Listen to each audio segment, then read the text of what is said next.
Saturday's severe weather put our storm alert team front and center, keeping viewers informed for several hours. You know, Calvin, the weather warnings coincided with an NFL playoff game on NBC, and we heard from many viewers. Some of you were appreciative. Others showered us with some strong, colorful language. I heard part of that. It's all true. David Carnes weathered the storm and has your 3 cents.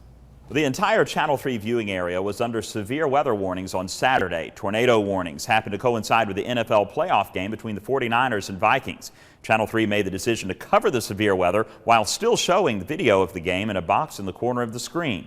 We were able to go back to the game during the second quarter just as soon as we felt there was no threat to the communities we serve. In the midst of our coverage, we received dozens of phone calls to our newsroom. Our colleagues were cursed at, threatened.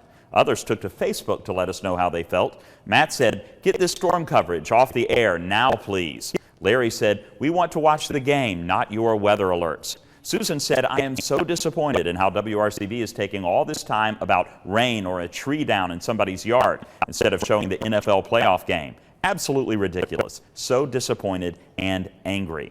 Todd said, "Turn on the playoff game, you idiot. It isn't even drizzling outside. You really are not that important. You need to have yourself fired." But it wasn't all bad. We also heard from people who appreciated the coverage and many who had damage and were grateful for the warning. Stephanie in Murphy, North Carolina said, "Thank you for covering our area during the storms today. You guys do an amazing job and we certainly do appreciate it." Carolyn said, "I am so grateful for the excellent coverage of today's severe weather. The minute you all came on the air, I began to feel less anxious and uncertain. I am glad you weren't intimidated by the football zealots who put more importance on the outcome of a mere game of sport than the critical information and analysis you and other staffers provided." Carrie said in part, "You guys did the right thing. I was with you the entire time, and things like that are the reason Channel 3 News and Weather are the only place I go for my information." So here's my 3 cents. We knew there would be severe weather a couple of days before the event.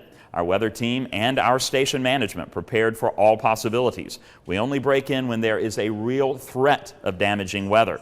Saturday, we had numerous severe storm and tornado warnings issued by the National Weather Service. After the storm, the National Weather Service and Channel 3 received reports of downed trees on houses, in yards and roads, down power lines and power outages. Anytime there is a threat to our hometown, we will make covering that threat our #1 priority. And that includes all of our coverage area, which extends from the Cumberland Plateau to the Blue Ridge Mountains in North Carolina. We're grateful there were no injuries or loss of life with this storm system. The warning system is in place to make sure that's the case. And we take our role in keeping you alert very seriously. That's my 3 cents.